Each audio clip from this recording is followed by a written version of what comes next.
بص انا وانا طالع بحاول افرد ظهري وكوعي بيلف لورا، بقفل على ظهري زياده، وده من اهم التمارين اللي تنهي بيها يوم الظهر بتاعك. هتحس بيه قوي في اللور باك او القطنيه، وكده يبقى تمام.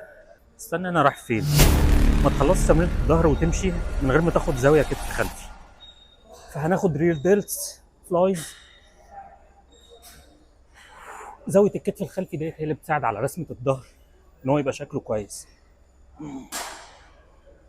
تتحكم في الوزن بتاعك، ما تحركش الوزن وخلاص، انت متحكم فيه في الطلوع والنزول. وكده نبقى خدنا تمرين الظهر كامله، واتكلمنا فيها شويه عن شويه التريكات او الغلطات اللي ممكن يكون بيقع فيها ناس كتير. حاول تركز فيها، وان شاء الله تمرين الظهر بتاعك